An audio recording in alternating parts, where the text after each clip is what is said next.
July 5th, 1811. To the world, it is just a date on a calendar, perhaps a footnote in a textbook about the Napoleonic Wars. But on this day, in a humid valley nestled beneath the Caribbean coast, Venezuela did something no other Spanish colony in South America had dared to do. It declared itself absolutely free. Today, we aren't just looking at a piece of paper or a dusty proclamation. We are looking at a powder keg that exploded in the face of an empire. We're exploring the coups of April 19th, the invisible influence of the French Revolution, and the radical secret society that forced a hesitant Congress to sign a death warrant for the Spanish Empire. This is the story of the first break in the chain.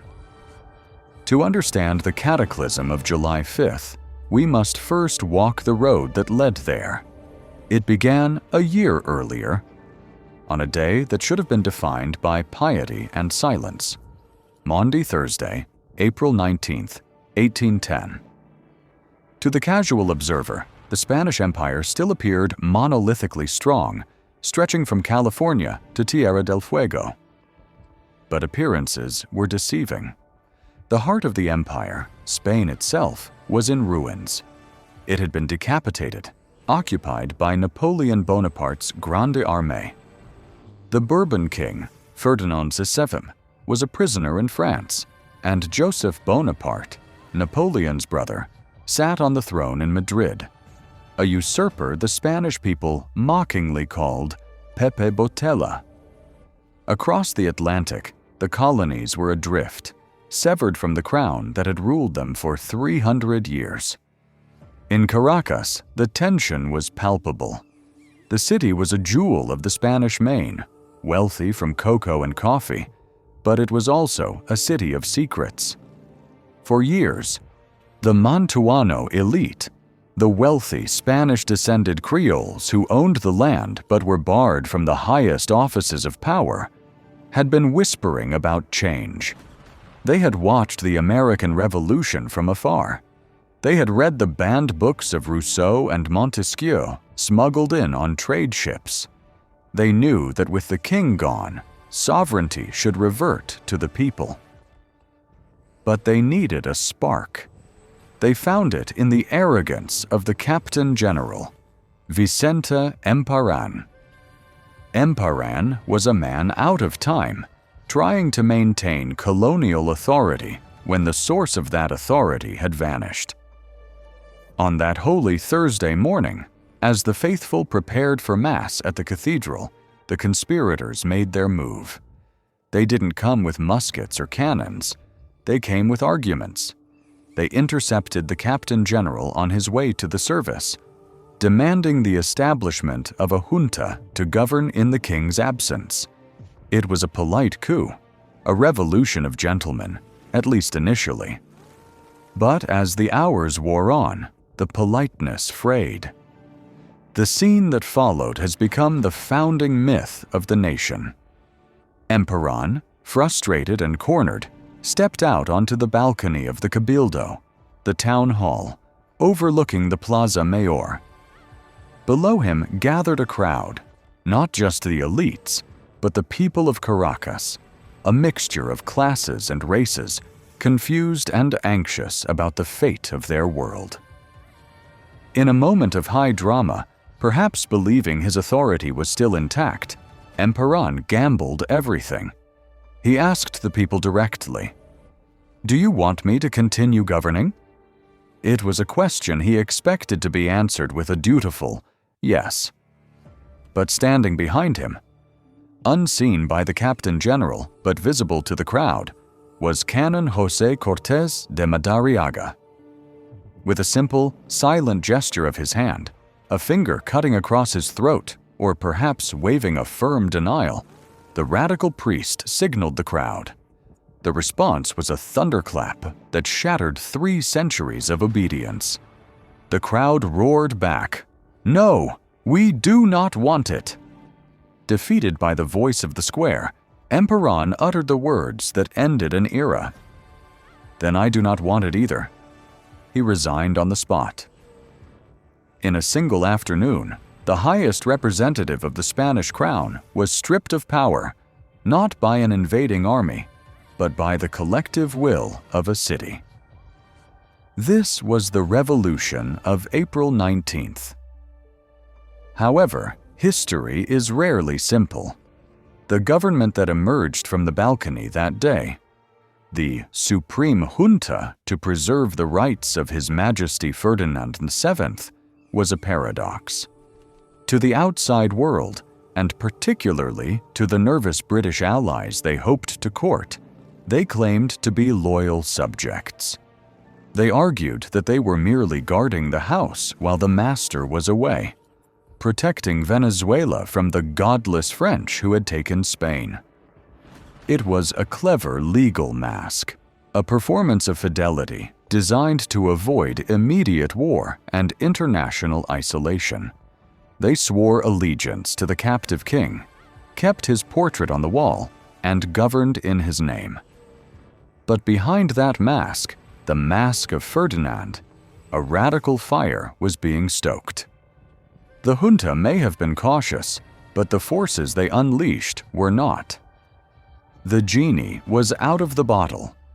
By creating a self-governing body, even one theoretically loyal to the king, they had tasted autonomy. And there were men in Caracas for whom autonomy was not enough. They wanted total rupture. They wanted a republic. Two men, separated by a generation but united by a singular obsession, became the architects of this radical push. The first was Francisco de Miranda. He was the precursor, a figure of almost mythical proportions who had lived a life that seemed torn from an adventure novel. He was 60 years old, an exile who had spent decades wandering the courts of Europe, pleading the case for South American independence to anyone who would listen. Catherine the Great of Russia, William Pitt of England, the revolutionaries of France. He was the only American to have his name inscribed on the Arc de Triomphe in Paris. He had fought in the American Revolution, served as a general in the French Revolution, and survived the terror. For Miranda, independence wasn't a vague dream. It was a geopolitical chess game he had been playing for 30 years. When he returned to Venezuela in late 1810, the prodigal son coming home to the revolution he had prophesied, he brought with him the experience of the world and the burning impatience of a man running out of time. The second man was Simón Bolívar. In 1810, he was not yet the liberator. He was a 27-year-old aristocrat, wealthy, grieving the death of his young wife, and burning with a restless, almost manic energy. He was a colonel in the militia, but his true battlefield was the realm of ideas. Bolívar had traveled to Europe. He had seen the coronation of Napoleon, and he had sworn an oath on the Monte Sacro in Rome to break the chains of Spanish oppression.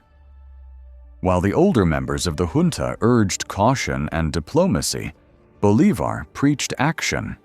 He saw the Mask of Ferdinand for what it was, a lie.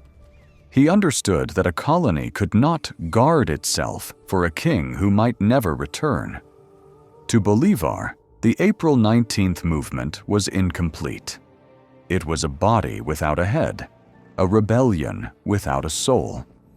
He knew that eventually the mask would have to drop, and Venezuela would have to stand naked before the world and declare itself sovereign. The dynamic between these two men, the aging cosmopolitan Miranda and the young, fiery Bolívar, would drive the revolution forward. They were allies, yet rivals, mentor and student, yet separated by class and temperament. Miranda was the seasoned strategist, viewed with suspicion by the local Creole aristocracy, who found him too foreign, too French, too radical. Bolívar was one of their own, a Mantuano of the highest order, yet his ideas were just as dangerous. Together, they turned Caracas into a hotbed of political debate. Throughout late 1810 and early 1811, the city transformed. The rigid social hierarchy of the colony began to blur. In coffee houses and private salons, people stopped talking about the price of cocoa and started talking about the rights of man. The printing press, once heavily censored, began churning out pamphlets and newspapers, the Gaceta de Caracas, the Mercurio Venezolano. Ideas like federalism, equality before the law, and the abolition of the Inquisition were no longer whispered. They were shouted. The influence of the United States Constitution and the French Declaration of the Rights of Man was undeniable. The Atlantic winds were blowing hard through the valley of Caracas, but the conservative faction was strong. Many in the newly formed Congress, which convened in March 1811, were terrified of what independence meant. They looked at Haiti, where a revolution had turned into a racial bloodbath, and trembled. They looked at the power of the Spanish Navy and worried about a blockade. They feared that breaking the link with the king would lead to anarchy, to a war of colors and classes that would consume them all. They argued that the junta was legal only because it acted for the king. To declare independence was treason, a sin against God and crown. This was the stalemate the radicals faced. They had the government, but they didn't have the mandate. They had the passion, but they didn't have the votes. The Mask of Ferdinand was becoming a suffocating gag. The junta had opened the door, but they were afraid to walk through it. It was in this atmosphere of hesitation and conspiracy that the Patriotic Society was born, a Jacobin club in the tropics, a political engine designed to smash the hesitation of the Congress and force the issue. The stage was set for a collision between the old world and the new. As the rainy season approached in 1811, the rhetoric sharpened. The polite fiction of loyalty was wearing thin. The question was no longer if independence would happen, but when, and how much blood would be spilled to achieve it. The spark of 1810 had been struck, but the explosion was yet to come. By the early months of 1811, Caracas was no longer just a city. It was a schizophrenic organism, a capital at war with itself. The euphoria of the April coup had faded, replaced by a humid, suffocating tension that hung over the valley like the smoke from a clearing fire. To the casual observer walking the cobblestones of the Plaza Mayor, life might have seemed to be proceeding with a semblance of normalcy.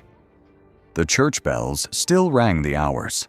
The markets were still full of shouting vendors selling maize and plantains. The wealthy families still attended Mass in their finest silks. But beneath this veneer of colonial routine, the city was cracking apart. Two distinct hearts were beating in the chest of Venezuela, and they were beating out of rhythm. On one side lay the official government, the Supreme Congress of Venezuela. Convened in March of 1811, this was the first legislative body in Latin American history. It was a dignified, solemn assembly, populated by the best men of the provinces, lawyers, theologians, landowners, and patriarchs. They gathered in the pristine, whitewashed halls of government to debate the future with the measured cadence of a courtroom. These men were cautious. They were obsessed with legality. They viewed themselves as the guardians of order, terrified that a wrong move would plunge the country into the same chaotic bloodbath that had consumed Haiti just a few years prior. They spent days debating the minutiae of parliamentary procedure, the precise wording of statutes, and the delicate diplomatic dance required to keep the British Empire from siding with Spain. To the Congress, the revolution was a legal maneuver, a way to preserve their autonomy while nominally swearing fealty to the captive King Ferdinand VII. They were the brakes of the revolution. But just a few blocks away, in the shadowy, candlelit interior of a converted building, beat the other heart of the city, the Patriotic Society of Caracas. If Congress was the brakes, the society was the engine, running hot and dangerously fast. This was not a parliament, it was a cauldron. Modeled explicitly after the Jacobin clubs of the French Revolution, the society was technically a forum for agricultural and economic debate. But that was a cover story that fooled no one. In reality, it was a shadow government, a radical debating club where the unspoken was shouted, and where the unthinkable, total rupture with Spain, was plotted. The atmosphere inside the society was electric, a stark contrast to the stiff formality of the Congress. Here, the air was thick with tobacco smoke and the heat of packed bodies. The benches were filled not just with the landed gentry, but with young students, radical priests, sons of immigrants, and even women from the prominent families who, for the first time, were finding a voice in the political destiny of their nation. It was a place of raucous energy, where speeches were interrupted by cheers or jeers, where fists slammed onto tables, and where the ghost of the French Revolution seemed to hover in the rafters. They didn't discuss the price of cocoa. They discussed the rights of man. They didn't pledge loyalty to a distant king. They spoke of a republic. Presiding over this tempest was the most famous and controversial man in South America, General Francisco de Miranda. At 61 years old, Miranda was a living legend, a man whose life read like a Homeric odyssey. He had dined with Catherine the Great, debated with Thomas Jefferson, and commanded armies for the French Republic. He was the precursor, the man who had dreamed of a united Colombia spanning the continent long before most of his countrymen had ever looked at a map. But in Caracas, Miranda was an outsider in his own home. To the conservative members of Congress, he was a dangerous radical, a man tainted by the atheism and violence of the French Terror. They whispered that he was a Jacobin agent, a chaotic element who would bring the guillotine to the Plaza Bolivar. But in the patriotic society, he was the elder statesman, the oracle.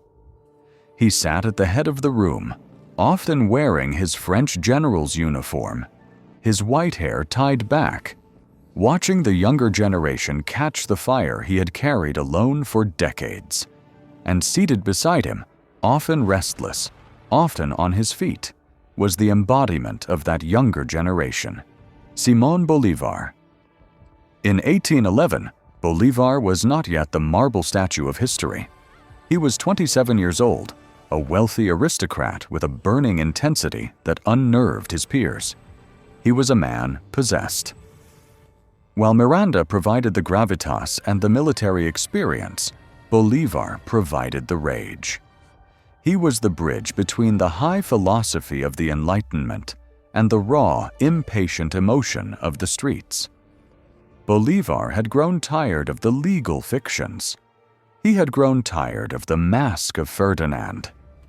He saw the caution of the Congress not as wisdom, but as cowardice. For Bolívar, every day that Venezuela spent bowing to a phantom king was a day of humiliation.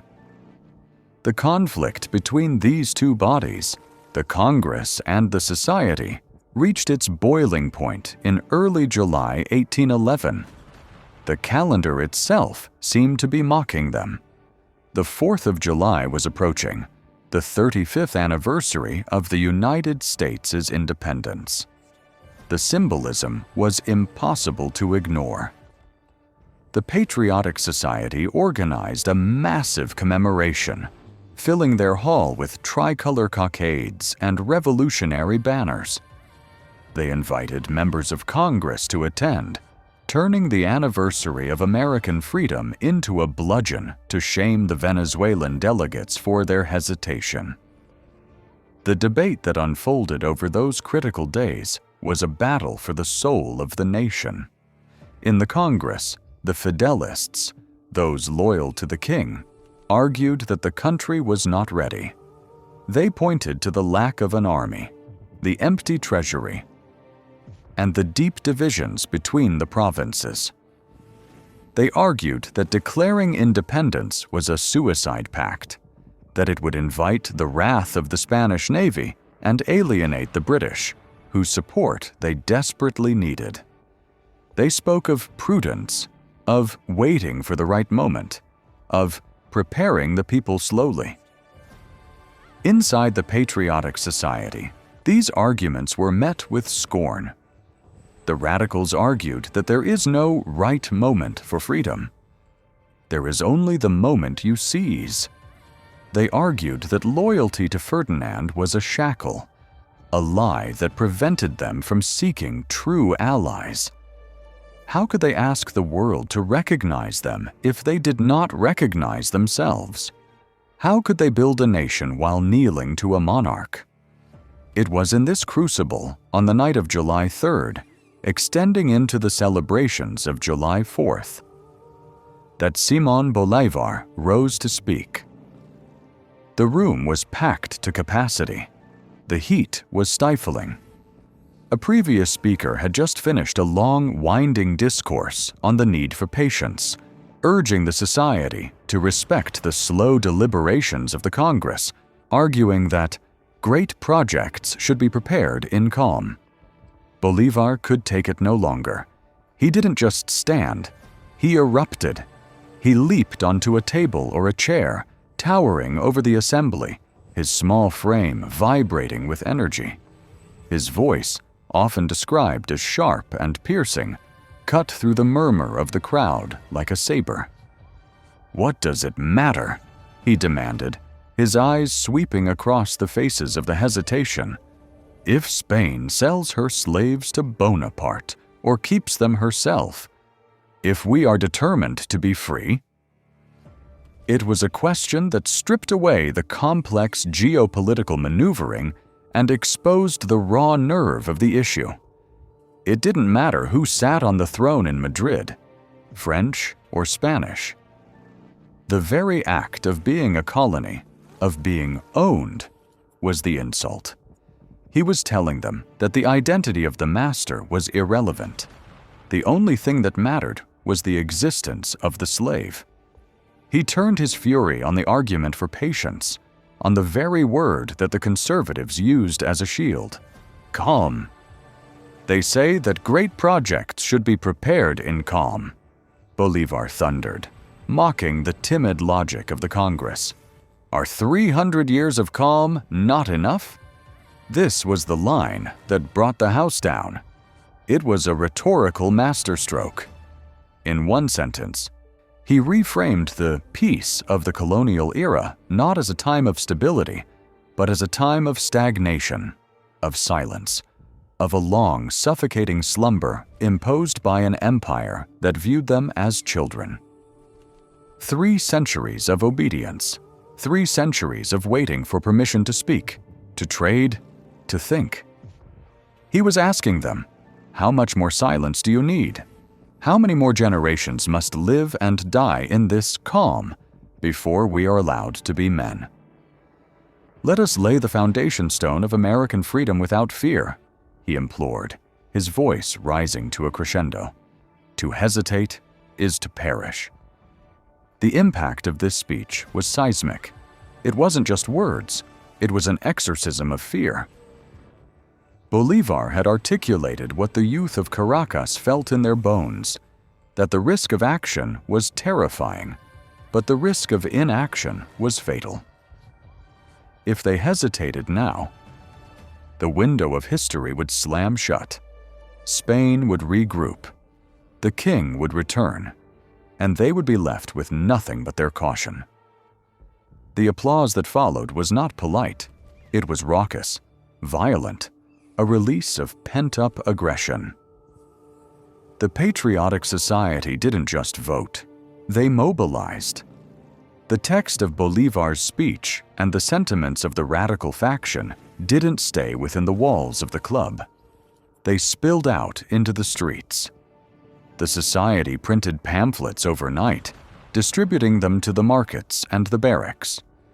They sent delegations to the Congress, not to petition, but to demand. The next morning, the dynamics of power in Caracas had shifted. The Patriotic Society effectively marched on the Congress. They didn't storm it with bayonets, but they laid siege to it with moral force. The galleries of the Congress, usually reserved for quiet observation, were packed with members of the society, with students, with the pardos, and mixed-race citizens who had been radicalized by the rhetoric of equality. They cheered the pro-independence delegates and hissed at the conservatives. They created an environment where voting against independence became an act of physical courage. The invisible influence of the street had breached the sanctuary of the law. The delegates could feel the heat rising from the pavement outside. They realized that the mask was no longer protecting them. It was suffocating them. The moderate center collapsed. Men who, just a week earlier, had argued for a federation under the Spanish crown now found themselves swept up in the inevitability of the moment. They realized they had lost control of the narrative. The choice was no longer between loyalty and treason. It was between leading the revolution or being crushed by it. Francisco de Miranda, the old fox, watched this transformation with a grim satisfaction. He had spent his life waiting for his countrymen to wake up, and now, fueled by the fire of his young protege Bolívar, they were wide awake. The society had done its work. It had acted as the radical conscience of the nation, bullying the hesitant, shaming the fearful, and arming the brave with the language of liberty. As the sun set on July 4, 1811, the mood in Caracas was heavy with anticipation. The city was quiet, but it was the silence of a held breath. The calm that Bolívar had mocked was gone forever. The arguments were exhausted. The legal briefs were useless. The delegates went to their homes knowing that when they returned to the chapel of Santa Rosa de Lima the next morning, there would be no more debates about the rights of Ferdinand. They were walking into the unknown. They were about to step off the precipice of the colonial world. The Patriotic Society had pushed the Congress to the edge of the cliff. All that was left was for them to jump. The sun that rose over the Avila mountain range on the morning of July 5, 1811, did not bring relief. It brought only a heavier, denser heat. Caracas was a city holding its breath in a pressure cooker. By mid-morning, the humidity inside the chapel of Santa Rosa de Lima was suffocating. This was the makeshift home of the Congress, a holy space repurposed for a secular miracle. The air was thick with the smell of old beeswax candles, damp wool, and the nervous sweat of 44 men who knew they were about to commit high treason. This was the moment of the crossing. For months they had debated in circles, hiding behind the mask of Ferdinand, using legal fictions to justify their autonomy. But the mask had been torn away by the radicals of the Patriotic Society. There was nowhere left to hide. The doors of the chapel were closed to the public floor, but the galleries were open and they were overflowing. The eyes of the city, students, merchants, soldiers, and spies bored into the backs of the delegates. The noise from the plaza outside filtered through the thick colonial walls, a constant murmuring reminder that history was waiting for them. The president of the Congress, Juan Antonio Rodriguez, rang his bell for order. The sound was small, tinny against the enormity of the occasion. Rodriguez was a moderate man, a man of laws, but even he could feel the shift in the room's gravity. The time for speeches was over. The time for the roll call had arrived. One by one, the names of the provinces were called. One by one, the delegates stood to cast their verdict on 300 years of empire. It was not a foregone conclusion. Even in this final hour, ghosts lingered in the room. The ghost of the king, the ghost of divine right, the terrified specter of what would happen if the Spanish Navy appeared on the horizon. But as the yes votes began to accumulate, a rhythm established itself. It was the sound of a dam breaking. The hesitation that had paralyzed the Congress for weeks evaporated in the heat of the moment. When the final tally was counted, the result was staggering in its decisiveness. 40 votes for absolute independence. Only 4 votes against. A silence, brief and profound, likely held the room for a heartbeat before the galleries erupted. But the true weight of the day was not in the cheering. It was in the ink. The vote was merely the decision. The declaration was the justification. And the task of explaining this rupture to the world, of writing the birth certificate of the nation, fell to 2 men, Juan Germán Rocio and Cristobal Mendoza. We must pause to understand the magnitude of what these men wrote.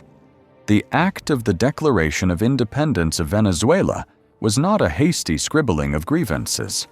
It was a masterpiece of intellectual architecture, a document that sought to fuse the cool logic of the law with the burning idealism of the Enlightenment.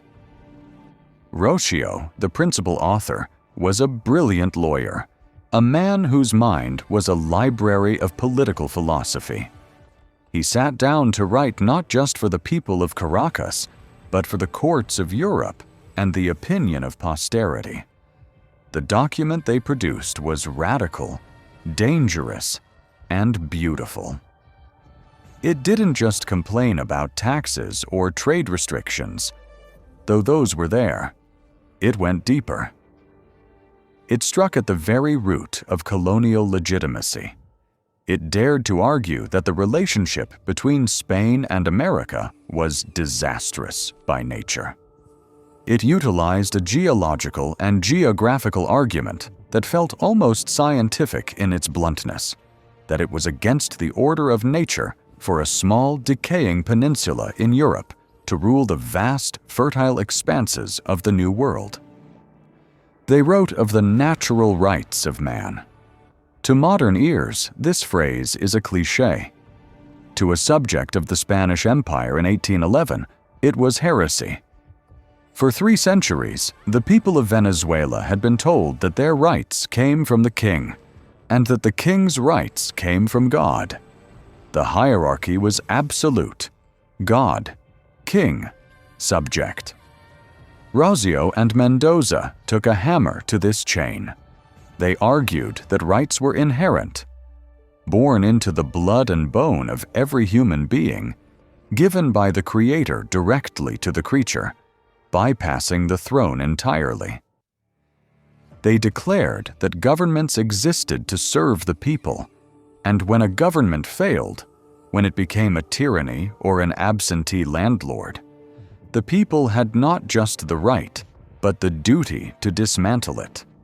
This was the language of Thomas Jefferson, of Jean-Jacques Rousseau, of the French Jacobins, translated into Spanish and unleashed in the tropics. It was a declaration that the political infancy of the Americas was over. They were asserting that they were no longer children of a distant father, but adults capable of self-determination.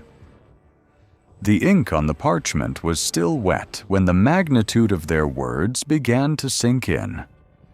They had stripped the king of his divine aura. They had made him just a man, and a foreign one at that. As the news of the vote leaked from the chapel to the streets, the tension that had gripped Caracas exploded into euphoria. The church bells, usually reserved for calling the faithful to prayer or mourning the dead, began to ring with a chaotic, joyous violence. This was the Big Bang of Latin American liberty. And at the center of this hurricane stood the old warrior, Francisco de Miranda. For him, this was the end of a 30-year pilgrimage. He had spent his life wandering the world, a beggar for the cause of liberty, often dismissed as a dreamer or a madman. Now the dream was real. He did not waste time. Miranda led a mass of people, soldiers, citizens, the wealthy and the poor, through the squares of the city. He carried with him a symbol that was even more powerful than the written declaration, a flag. Years earlier, on a doomed expedition to the coast of Coro, Miranda had designed a tricolor flag, yellow, blue, and red.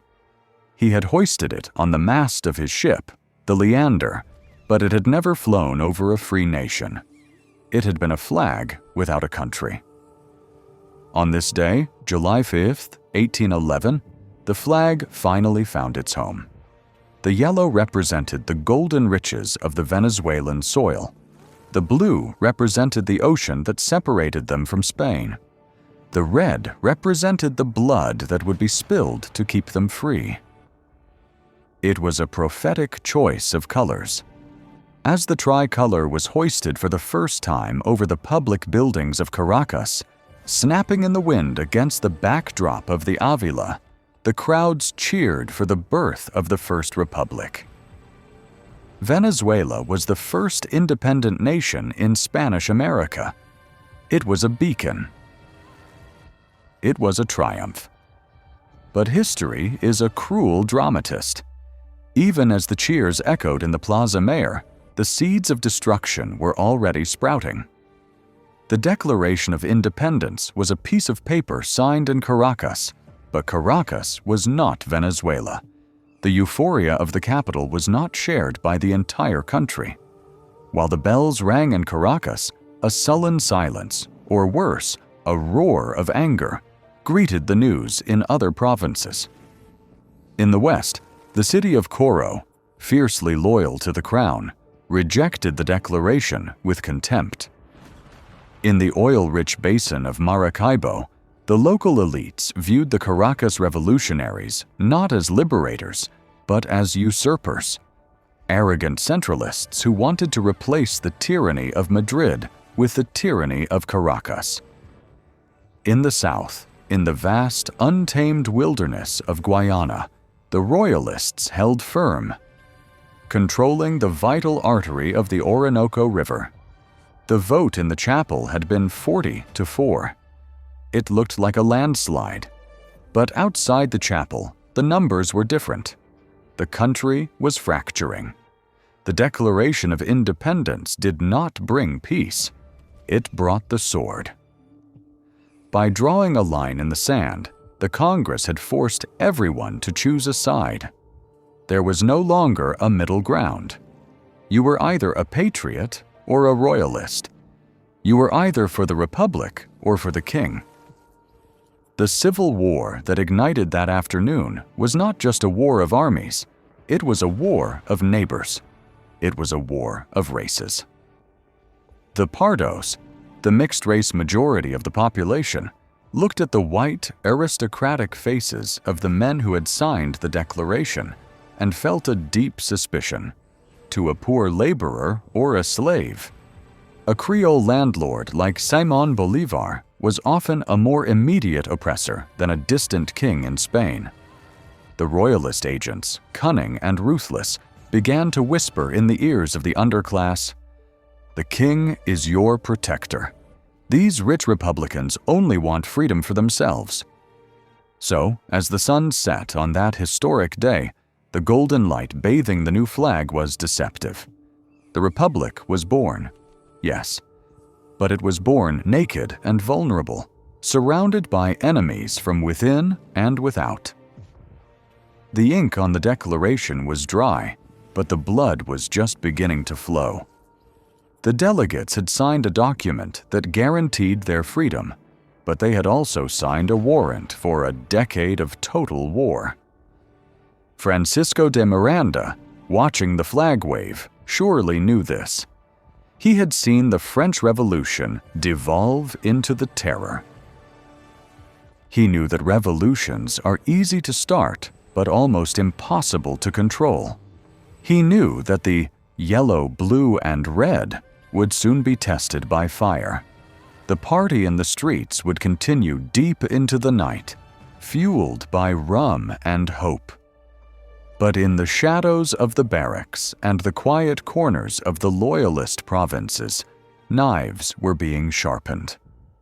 July 5th was the wedding day of Venezuela and liberty. But the honeymoon would be short, and the marriage would be consumed by a violence that no one in that sweltering chapel could have possibly imagined. The euphoria of July 5th burned bright, like magnesium, but it burned fast. By the time the calendar turned to 1812, the ashes of that glorious day were already cold. The Republic of Venezuela had a flag, a constitution, and a Declaration of Independence that was the envy of the philosophical world. But nations are not built on philosophy alone. They are built on gold, on steel, and on the unity of their people. The First Republic had none of these. It was a government built on paper. In the halls of the Congress, the delegates spoke of Roman virtues and French laws, but outside the capital, the reality was stark. The treasury was empty. The economy, reliant on export crops that could no longer be shipped due to the Spanish blockade, was in freefall. To pay its soldiers, the government resorted to printing paper money, assignats, which the skeptical public viewed as worthless. Inflation soared. Hunger began to gnaw at the edges of the revolution. Worse than the poverty was the division. The independence movement was, at its core, a project of the Creole elite, the wealthy white landowners who wanted to rule their own estates without interference from Madrid. But they were a minority in a land of vast inequality. The Pardos, the mixed-race majority of Venezuela, looked at the new republic with deep suspicion. They did not see liberty, equality, fraternity. They saw the same masters who had owned them and their fathers, now freed from the only power that had ever restrained them, the Spanish crown. To many Pardos, the king was a distant protector.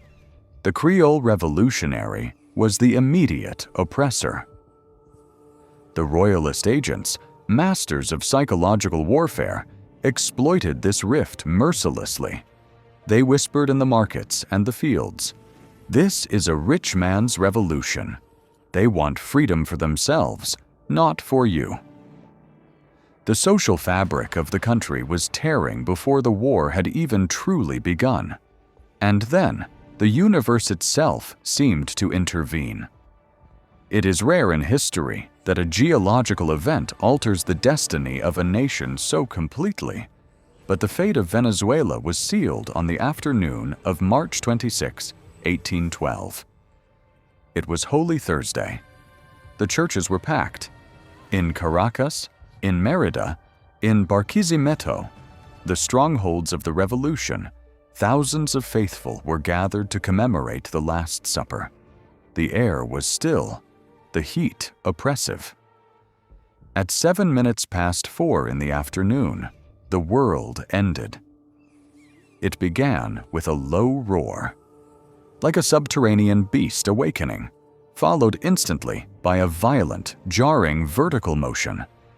The ground did not just shake, it rippled. In Caracas, the destruction was absolute. Churches, built of heavy stone and masonry, became instant tombs. Walls collapsed inward on the kneeling congregations. The roof of the barracks crushed the Republic's soldiers as they polished their muskets. In minutes, the city was reduced to a landscape of dust and screams. 10,000 people died in Caracas alone. In the Republican stronghold of La Guaira, the port was flattened. In San Felipe, the devastation was total. But amidst the dust and the carnage, a terrifying pattern emerged. The earthquake had struck the Republican cities with pinpoint accuracy, but the Royalist cities, Coro, Maracaibo, Angostura, they were barely touched. The ground beneath them had remained firm. For a deeply religious population in an age of superstition, this was not a coincidence. It was a verdict. The Royalist clergy, who had been waiting for a weapon to use against the godless Republic, now had the wrath of the Almighty in their arsenal.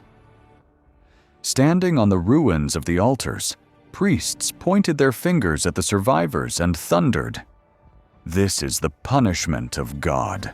You have rebelled against the Lord's anointed, the King. You have sinned by declaring independence on a holy day. The earth itself rejects your republic." The psychological impact was more devastating than the physical destruction. Soldiers deserted in droves, throwing down their rifles to beg forgiveness from priests. Entire battalions evaporated. The moral legitimacy of the Republic crumbled along with the walls of the churches. Simón Bolívar, injured in the quake, famously stood amidst the rubble of San Jacinto, furious at the clergy's manipulation of the tragedy. He is said to have shouted, "If nature opposes us, we will fight against her and make her obey us." It was a statement of incredible defiance, the roar of the Nietzschean Superman before his time, but it was drowned out by the prayers of a terrified populace. Into this apocalypse marched Domingo de Monteverde. He was a Spanish naval captain, a man of limited military genius, but immense ruthlessness.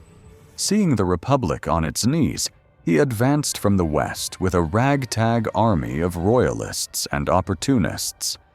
He didn't need to fight pitched battles. The earthquake had done the work for him. Towns opened their gates to him, desperate to repent and return to the king's fold before God struck again. The Republican army, demoralized and starving, melted away before him. In a last-ditch effort to save the dying nation, the government turned to the only man with the experience to handle a catastrophe, Francisco de Miranda. They named him Generalissimo, granting him dictatorial powers. The old Jacobin accepted the burden, but the situation he inherited was hopeless. He was commanding an army of ghosts against an enemy that seemed to have the blessing of heaven. Miranda, the rationalist, the military scientist, looked at the map and saw checkmate. He saw the deserters, the lack of ammunition, the slave rebellions erupting in the Barlovento region. He believed that to fight on was not courage, but suicide. He believed that a negotiated peace was the only way to save the lives of his men and the future of the youth. And so, Miranda made the decision that would doom him. He opened negotiations with Monteverde. On July 25, 1812, at San Mateo, Miranda signed a capitulation. In exchange for surrendering the Republic, Monteverde promised to spare the lives of the Patriot leaders and allow them to leave the country. It was a surrender, yes, but to Miranda, it was a tactical retreat.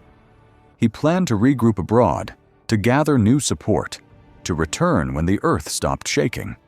But to the young officers serving under him, passionate, fanatical men like Simón Bolívar, this was not strategy. It was treason. They did not see a general saving his army. They saw a coward selling out the revolution. They saw an old man who had lost his nerve. The disconnect between Miranda's European pragmatism and Bolívar's American idealism became a chasm. The final act of the tragedy took place on the night of July 30th, 1812, in the port city of La Guaira. Miranda had arrived there, intending to board a British ship, the Sapphire, and escape before the Spanish arrived. He brought with him the treasury of the Republic, intending to save it for the future struggle. But he made a fatal error. He decided to sleep on shore one last night, resting in the house of the customs commander. While Miranda slept, a group of his own officers gathered in the shadows. Among them was Simón Bolívar. Their hearts were full of bile and betrayal. They believed Miranda was fleeing with the money, leaving them to the mercy of the Spanish butcher Monteverde. They believed the capitulation was invalid because Miranda intended to leave. In the dark hours of the morning, they entered his room. They woke the old general, demanded his sword, and placed him under arrest. Miranda, looking at the faces of the young men he had mentored, the men he had hoped would carry the torch of liberty, uttered a sentence that drips with historical irony. Bochinche, bochinche. Esta gente no sabe hacer más que bochinche. Chaos, chaos. This people know how to do nothing but chaos. It was the lament of a man who realized that his countrymen were not yet ready for the disciplined liberty he had preached. But the tragedy did not end with the arrest. In a move that remains the darkest stain on his legacy, Bolívar and the conspirators did not just detain Miranda. They handed him over to the Spanish commander Monteverde. Why? Was it to buy their own passports? Was it an act of pure, blinding rage? Was it a calculated sacrifice to save themselves so they could fight another day? Historians have argued for 2 centuries, but the result was indisputable. Bolívar was granted a passport and allowed to flee to exile. Miranda was chained and thrown into a dungeon. The First Republic died that night in La Guaira. It did not die on the battlefield with glory. It died in a dark room, consumed by suspicion and betrayal. The curse of the First Republic was complete. The dream of 1811 had been shattered by the earthquake, dismantled by the Royalists, and finally buried by the fratricide of its own creators. Francisco de Miranda, the precursor, the man who knew Catherine the Great and Napoleon, would never see the sun of Venezuela again. He would be shipped across the Atlantic, a trophy of the crown, to die alone in a damp cell in the Arsenal de la Carraca in Spain, 4 years later. His body was thrown into a mass grave. There is no tomb for the father of the nation. Simón Bolívar escaped. He boarded a ship for Curaçao, penniless and defeated, leaving his mentor in chains. But as the coast of Venezuela disappeared into the mist, something hardened in Bolívar's soul. The idealistic aristocrat of 1810 was dead. The man who sailed away was colder, harder, and infinitely more dangerous. He had learned the terrible lesson of the First Republic, that to defeat an empire, one cannot rely on laws or constitutions or civilized warfare. He realized that the only way to break the chain was to forge a sword of terror. He would return, not as a politician, but as the liberator. And he would bring with him a war to the death. Why does a date matter? Why do we return, year after year, to the fading ink of a document signed 2 centuries ago by men wearing powdered wigs and velvet coats? Why does July 5th, 1811, still possess the power to make a nation stand at attention? It matters because it was the Big Bang of Latin American liberty. Before that sweltering Friday in Caracas, the concept of a South American republic was a hypothesis, a rumor discussed in the salons of London or the lodges of Freemasons. It was a dream that existed only in the minds of exiles. But after July 5th, the dream had a zip code. It had a flag. It had a voice. From this single act of defiance in a colonial chapel, a shockwave was unleashed that would eventually shatter the Spanish Empire across the entire hemisphere. The fire that was lit in Caracas did not stay in Caracas. It jumped the borders of the Captaincy General. It spread west into the Andean peaks of New Granada, creating the nation of Colombia. It marched south into the volcanoes of Ecuador. It climbed the high altiplano of Peru and Bolivia. The men who signed that document were not just founding a country, they were founding a continent. They were the architects of a new geopolitical reality. But we must be careful not to romanticize the cost. Independence was not a gift. It was a purchase, and the currency was blood. Venezuela paid a higher price for its freedom than almost any other nation in the history of the modern world. The War of Independence was not a gentleman's duel. It was a demographic catastrophe. It was a total war that consumed a generation. By the time the guns finally fell silent after the Battle of Carabobo in 1821, the country was a graveyard. 1/4 of the population was dead. Think about that number. 1 in 4. Every family in Venezuela had a father, a brother, a son buried in a shallow grave. The fields were fallow. The cattle herds were decimated. The cities were ruins haunted by widows and orphans. The war to the death, declared by Bolivar in 1813 as a direct response to the fall of the First Republic, had turned the country into a slaughterhouse where prisoners were executed by the hundreds, where neutrality was a death sentence. The freedom celebrated on July 5th was fertilized by a river of blood that flowed for a decade. And yet, despite the horror, despite the earthquakes and the betrayals and the civil wars, the idea survived. The Republic survived. That is the miracle of July 5th. Today, if you walk through the heavy, ornate doors of the Federal Legislative Palace in Caracas, you enter a sanctuary of memory. There, protected like a holy relic in a glass case, rests the original Book of Minutes of the Congress of 1811. The paper is yellowed with age, fragile as a dried leaf. The ink has faded to a rusty brown, but the words are still there, vibrating with the same radical energy that terrified the monarchs of Europe.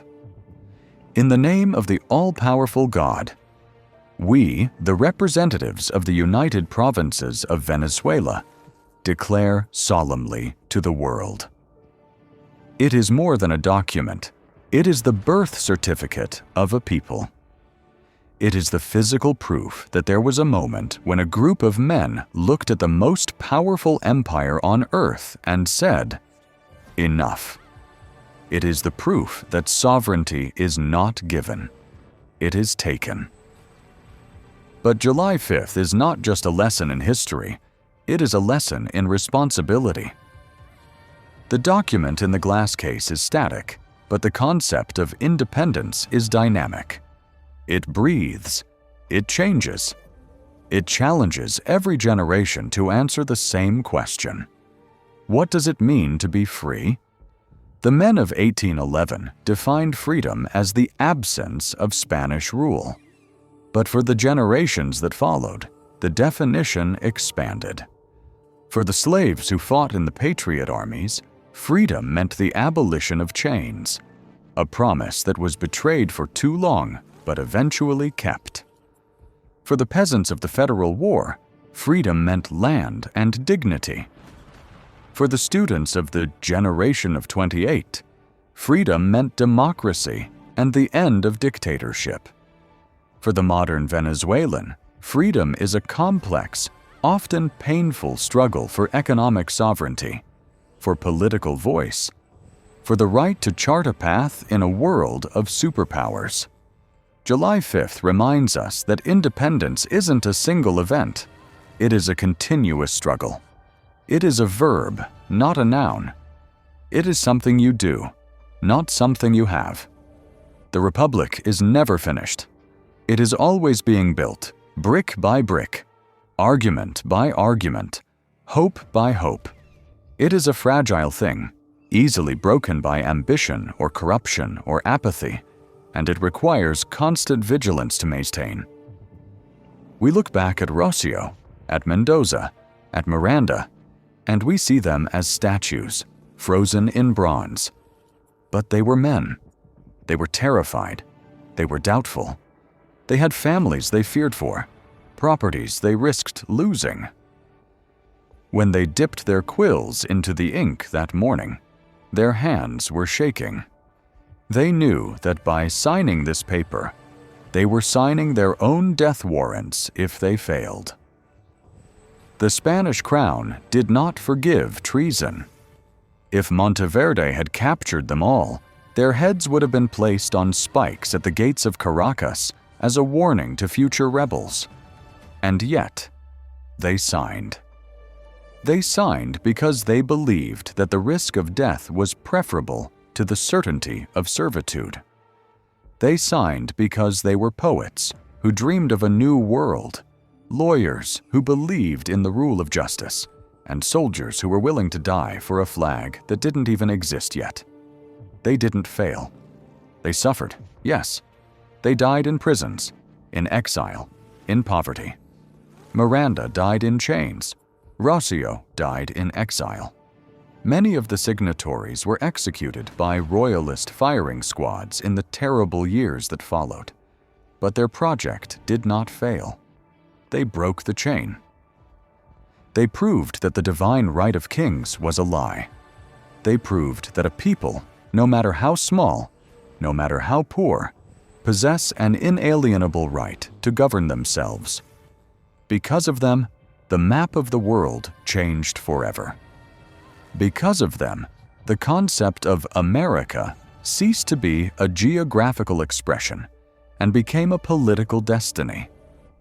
Because of them, we can stand here today, under the shadow of the Avila, and speak of Venezuela not as a possession of a foreign crown, but as a free and sovereign republic.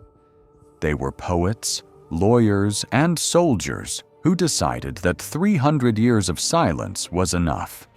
They knew that by signing this paper, they were signing their own death warrants if they failed. They didn't fail. They changed the world. This is the legacy of July 5th. It is the legacy of the courage to speak when silence is safer. It is the legacy of the will to act when waiting is easier. It is the eternal reminder that the power to shape history does not reside in palaces or thrones, but in the will of the people who dare to declare themselves free. The sun sets on Caracas today, just as it did in 1811. The shadows lengthen across the Plaza Bolivar. The traffic noise fades, and if you listen closely, beneath the sounds of the modern city, you can almost hear it. The scratch of a quill on parchment, the ringing of a bell, the roar of a crowd, the sound of a chain breaking.